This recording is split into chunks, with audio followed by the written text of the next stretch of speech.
Hi, Mr. Johnson. Yes. Hi, my name is Jessica. I'm a social worker here at General Hospital. I just wanted to come in and introduce myself to you. Okay. Do you have a few minutes? Is this a good time now? Yeah, in fact, I've been looking forward to talking to somebody here on staff, finally. It's Okay. been a long time. Sure. I've just traveled 2,000 miles. And Oh, I just wow. got off a plane, and you're the first person who's actually offered to spend any time with me. Oh, So, sure. Gosh, well, why don't thank goodness you showed up. Yeah, gosh, it sounds like... I'm a little frustrated, I don't mind telling you. Yeah, gosh, it sounds like you're pretty frustrated. Yep. So you've traveled a long way here to come and see Jonathan, and right off the bat here, you've got some concerns. Yeah, well, I guess my son, from what I understand, was admitted here a few weeks ago, and he's been in ICU for a long time. I've talked to the charge nurse. I just got here an hour ago, and she seemed to be kind of helpful. I've been trying for the last 2 weeks to talk to the doctors on their morning rounds. I can't get a hold of them. The nurses, some of the nurses I've talked to were just out and out rude. I'll tell you that right now. Oh, gosh. And you know, when you're 2,000 miles away from your son, that's a big deal. And so I'm a little riled up right now, and I'd like to get some answers to some questions, and that no one else has been able to answer for me. Absolutely. Well, gosh, first of all, I'm so sorry that you've had this experience. It sounds like you have a lot of questions and that you've tried to get them answered and you haven't been able to, and I'm just so sorry about that and about your experience here thus far.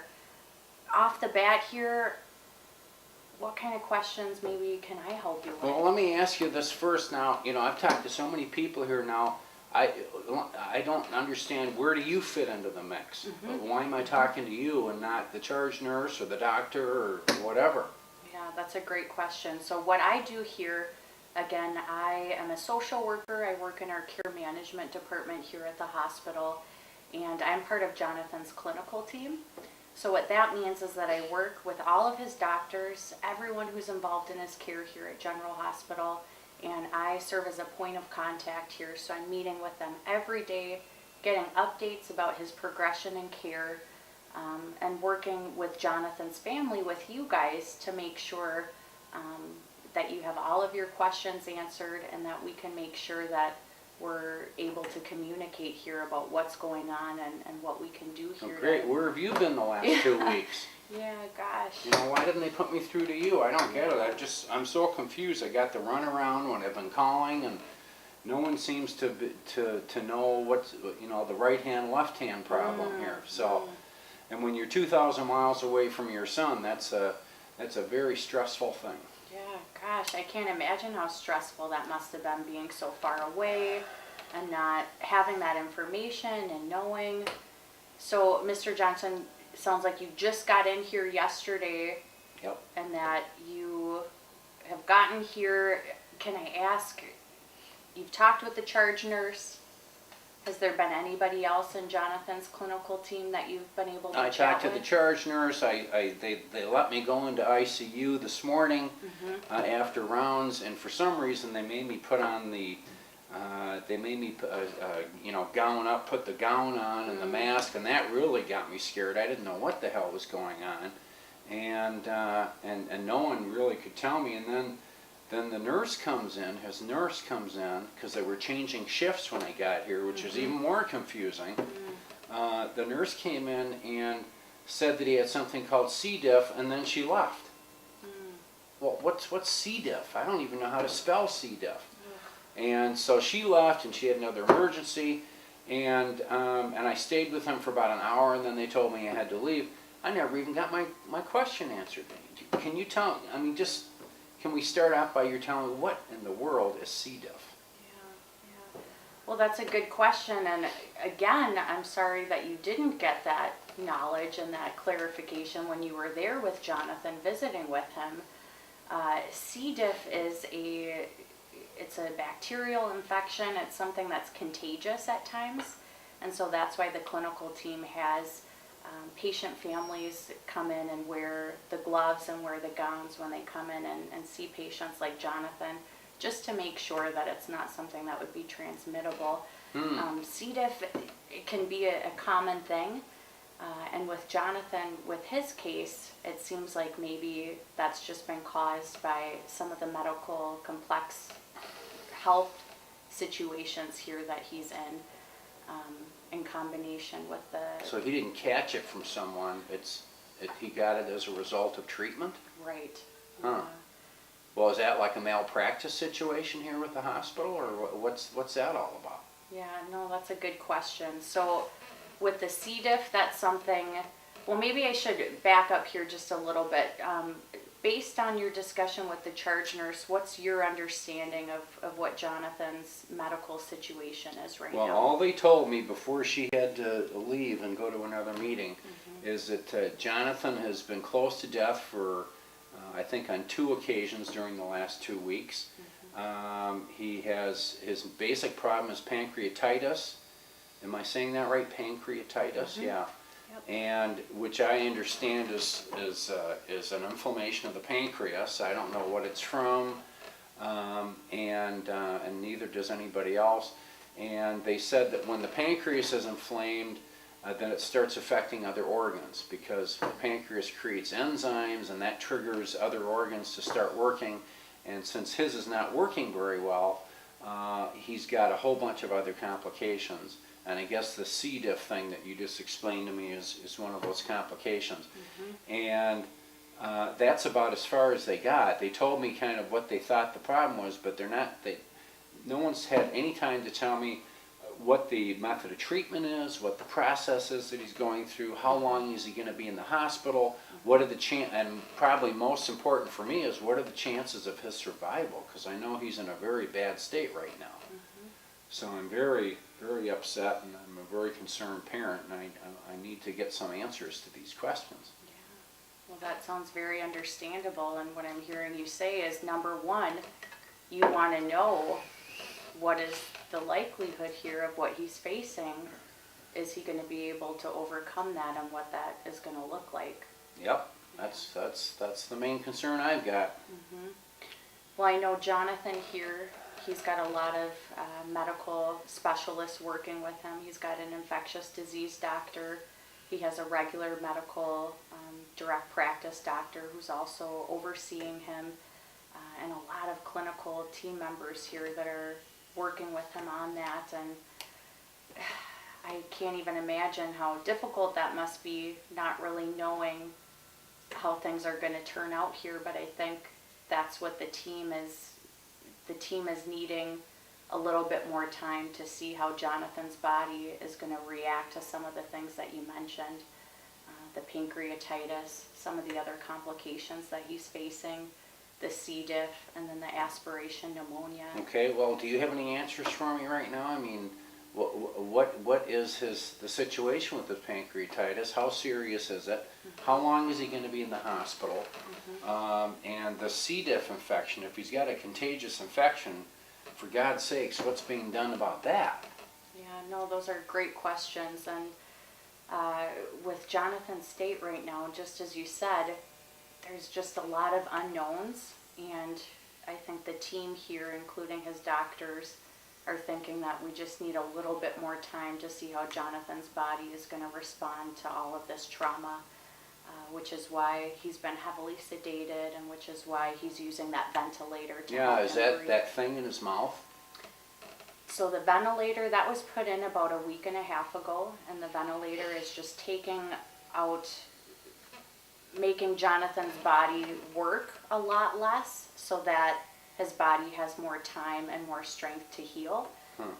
Just facing the pancreatitis, what you mentioned, the inflammation of the pancreas, the pneumonia, the C. diff, that is, that combination can certainly have a toll on somebody, and the team just wants to make sure that they're doing everything they can to alleviate that away from Jonathan, so that he is going to, have a good chance here to pull through all of this. Okay, well, and the other concern I've got is he just got a new job, and he just passed the probationary period for health care coverage, and now apparently because he's been off of work for the past 2 months, he's he's coming very close to losing his job. They're going to fire him, and then he won't have health care coverage. Well, what does that mean? Is he going to be kicked out of the hospital? Oh gosh, yeah. Well, I understand that would be a huge concern here from your perspective.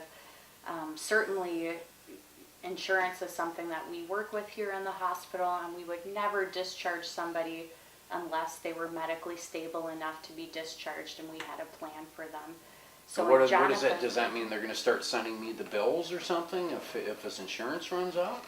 You will not be assessed any charges for Jonathan. What would happen is that if that was the case where Jonathan maybe had insurance here when he was admitted but loses it during his stay, that's something that our hospital financial social worker can work on and make sure that we can explore any other coverage that we can to get Jonathan set up with that. And that's certainly something that we can work together on and make sure that we can explore all of those options. Okay. Well, that makes me feel a little bit better then. Yeah. Okay.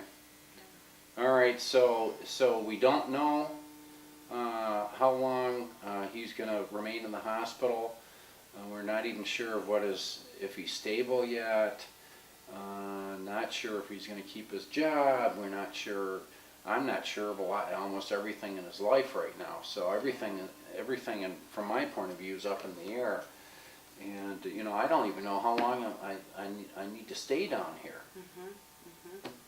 So there's so many unknowns, and it's just so hard to plan because you don't know what's going to be happening. I have no idea what's going to happen. Right. Gosh. Well, I can't imagine how difficult that is for you here, Mr. Johnson. And the position that you're in and being so far away from home and having Jonathan here on his own, I'm sure that has taken its toll here. I mean, I slept in the hospital last night. I don't even know, is there a hotel around here, or are there rooms in the hospital I can stay in, or I don't even know, where I'm going to eat my next meal. We do with the hospital. We have a couple of rooms here. We call them hospitality rooms, and we save those for our patient families, and that's certainly something that we can look into, getting you set up in one of those rooms for the evening here. You'd have access to your own private room and then also access to a private bathroom, and that's something that would be free, that you wouldn't need to pay for, and that we could reserve for a couple days at a time here. Oh, that's good. So maybe we can get that started if you're interested and reserve that here for the next couple minutes. Yeah, that'd be great. Okay. That'd at least give me a little bit of time to sort out all these issues that I've got. Yeah, absolutely. And we also at the hospital, we work with some different hotels that are around the area too, and we offer discounted rooms as well. Great. So if the situation does come up where you think you're going to be here maybe a little bit longer, we can certainly work with you here to look at some other options too. Okay, good. Well, geez, boy, I tell you, compared to all the other people I've talked to the last 2 weeks, you're the only one that's starting to give me any answers, so I sure appreciate that. Gosh, well, again, Mr. Johnson, I apologize immensely that this has been your experience here. I can't imagine being so far away and not having these answers, rushing down here on a plane, not really knowing how Jonathan is doing. I can't imagine what that must be like for you. No, not many people can, but you seem to be one of the first people that even care about all the things that I'm going through. So I guess that's a start. Well, what I'm hearing you say so far here, you've got kind of three main concerns.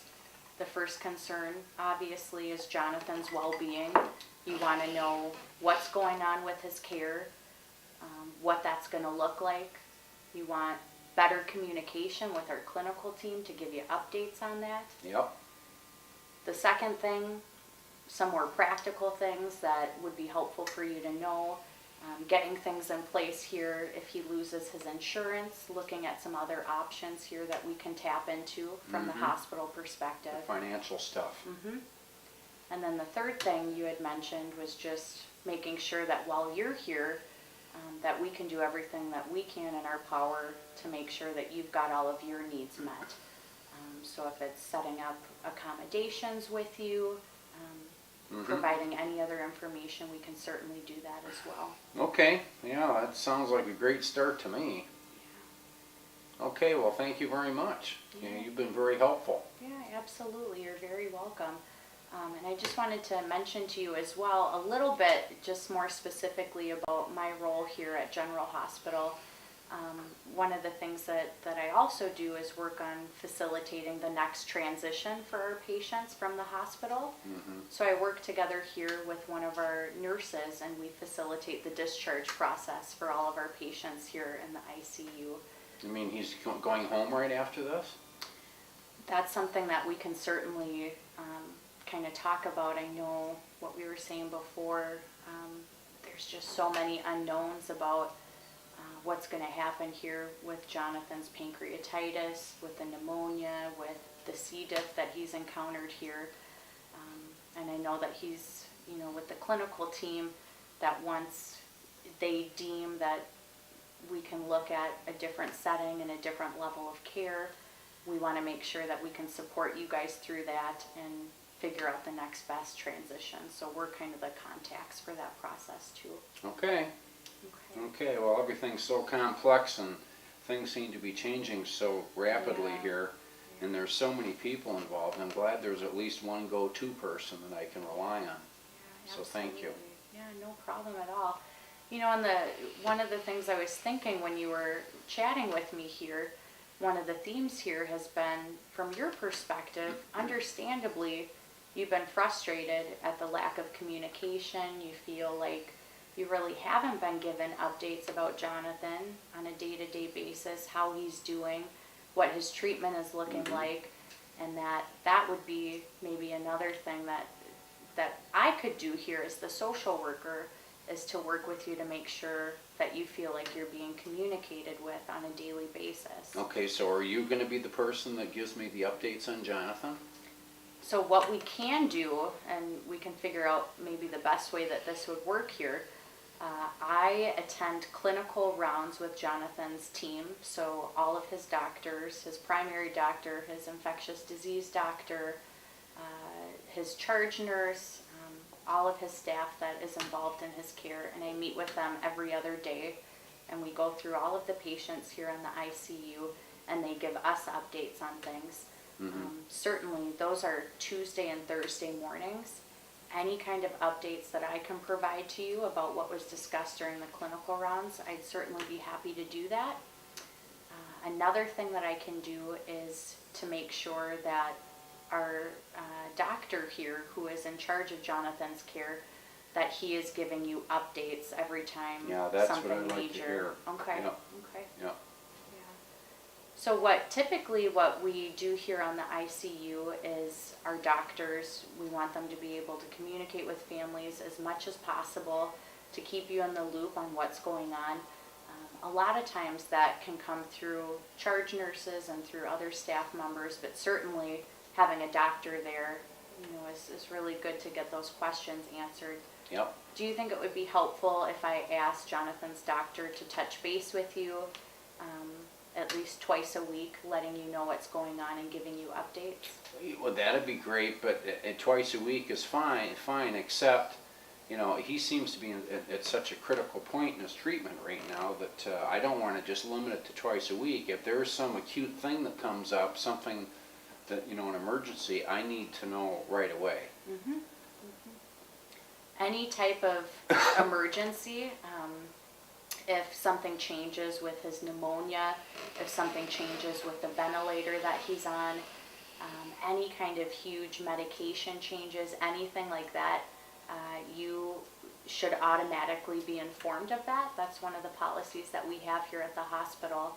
And what I can do is to go through Jonathan's chart here with his clinical team and just make sure that we're all on the same page about you being here, that you've come all the way from Minnesota, that you're going to be here with Jonathan, and that you would like to have those continuous updates. Yep, that's great.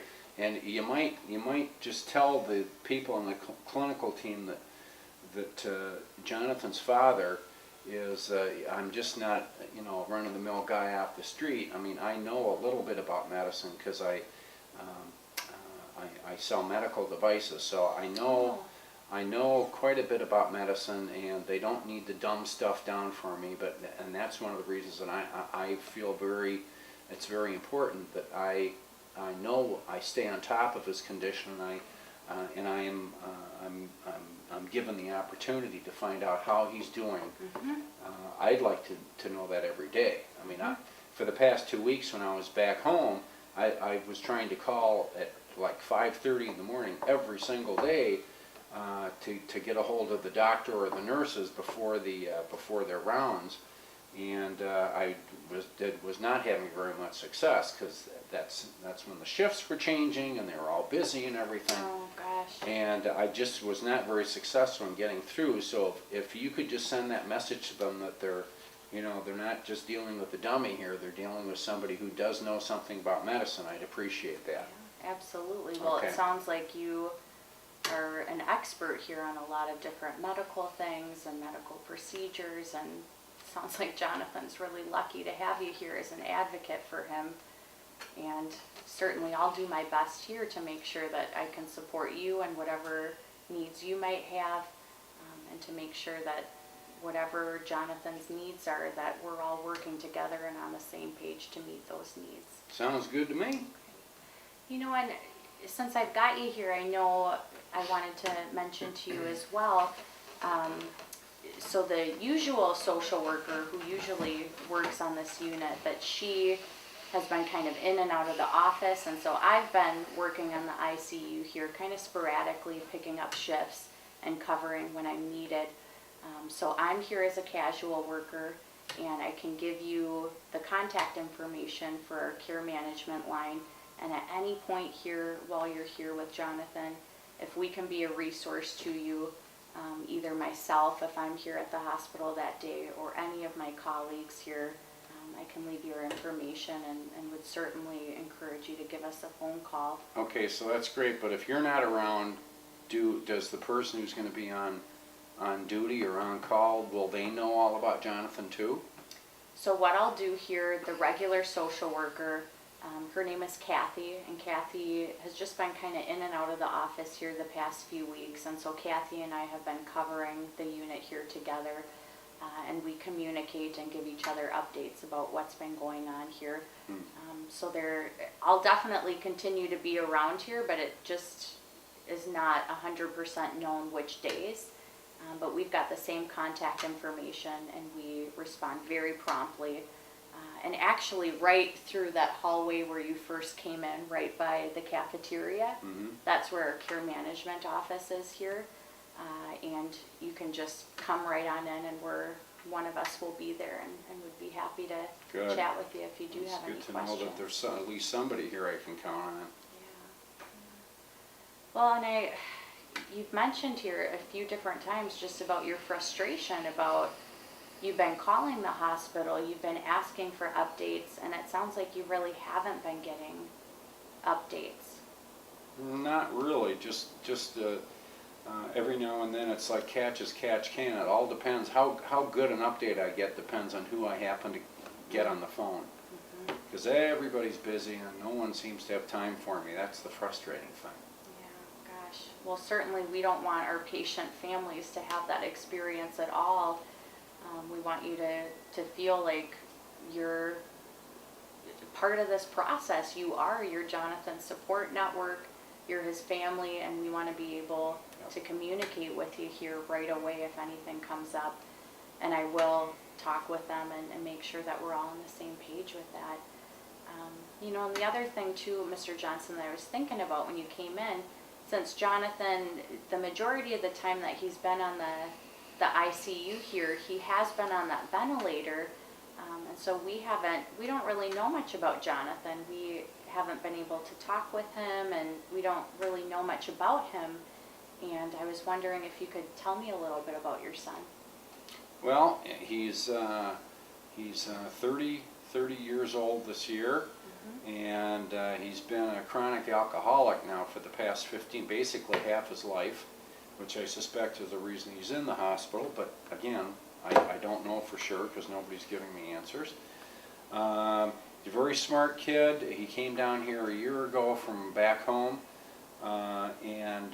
He's had difficulty finding work. He finally found the job of his dreams about 4 months ago, and then he got injured, and one thing led to another, and I suspect that because of his injury and his inability to work, that he got very frustrated and he turned to drinking and maybe drugs or something, and that's why he's ended up here. But Jonathan's a very smart kid. He's not a kid. He's 30 years old, but he's a very smart guy, and he is. And he's a fighter too. So I know that when he's been unconscious, I guess, for the past 2 weeks.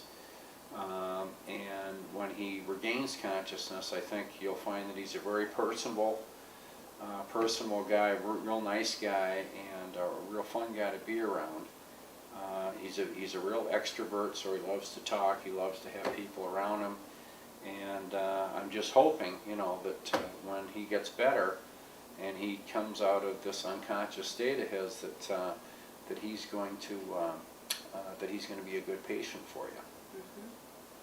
Well, gosh, thank you so much for sharing that with me. It sounds like Jonathan is just an incredible person. He has made a big move down here, away from Minnesota. He got a new job and ran into some difficulties, and it also sounds like you've got some concerns maybe about his drinking or maybe Yep. some possible drug use. Yep. Yeah. Yep. And then, of course, then looking ahead, assuming he survives this, what happens when he gets out? How are we going to keep him off of alcohol? One of his GI doctor told me, I guess it was last week, that if he has one more drink, he's going to die. Oh, that scared me to death. I didn't know what that meant, and that tells me that if he doesn't get some help, he's going to die. So that's another thing that I need to explore. Yeah, that's something that you're extremely concerned about, hearing from the doctor if he does have one more drink, that he would die. Yep. Gosh. I know, as you mentioned before, with the pancreatitis, and kind of wondering if that could be caused by his drinking, or we're still kind of unknown about that. I know his clinical team, pancreatitis is just something that a lot of times it can be induced by drinking, either chronic drinking or acute phases of drinking, and it's just kind of hard to pinpoint exactly if that maybe is the cause. But certainly that's something that I'm hearing from you, that you are really concerned about with Jonathan, and that his clinical team is stating that if he continues to drink, that could be something that would be really detrimental to him. Yeah, he could die. Yeah. Yeah. Well, thank you very much for your time. I appreciate it. Well, thank you, Mr. Johnson. I appreciate your time here too, and what I can do here today. So I'm going to be in the rest of the day here. Let's see, so I'm going to be here for about another 3 hours. If something comes up, feel free to let me know. Any of the nurses here can page me, and I can always come up to the unit. And then again, my care management office here is right to the left here, right past the cafeteria. If something comes up, you can stop by. So I guess the first order of business for me is to find out where I'm going to stay tonight. Mm-hmm. And what do I do? Where do I go for that? That's a great question. So what I can do here today, the rest of the afternoon, I've been kind of making a list of some things in my head here that I'll work on here. And the first thing that I'll do is to make sure that I can reserve that hospitality room for you. Mm-hmm. And that's something that is on our 5th floor here, and the nursing staff will be aware of that. So at any point here that you would like to retire up to that room, any of the nursing staff here will have that information and can show you where that room is. Great. So that's something that I'll get set up here for you today. The other thing that I can do is tomorrow morning during clinical rounds, I can talk with the team here, just let them know that I've talked with you, and to also tell them a little bit about Jonathan, some of the information here that you've shared. Yeah, that's good. I think it's important that they know where he's coming from. Mm-hmm. Yeah, absolutely. And some of the concerns that you have about you know, after this has continued drinking and maybe some issues around that, and as a clinical team, maybe some things that we can kind of think about and get started here. Yep. I can talk with them here tomorrow morning during clinical rounds, and I can stop back up here in Jonathan's room and see if you're around tomorrow and give you an update after clinical rounds Great. tomorrow. Yeah, that would be super. Okay, so I can certainly do that, and also talk with the staff here, just reminding them about any kind of changes that happen with Jonathan's care, that you'll be here for a little bit, and to check in Jonathan's room first to see if they can give you updates, and to also, if you're not there, to connect with you and make Great. sure that you've got that information. Okay, well, thank you. Absolutely. Thank you very much. I Yeah, appreciate it. Thank you so much. I appreciate your time here, and we'll check in with you here tomorrow morning. Clinical rounds usually get done about 10:30. Okay. So I'll stop up Jonathan's room maybe around 11 if that's okay. Okay. Okay, Great. great. Thank you you. so much. Appreciate your All right. time. Nice to meet you. Was that 20 minutes? Longer. Was it? Oh, I thought you kept going and going. Let's see.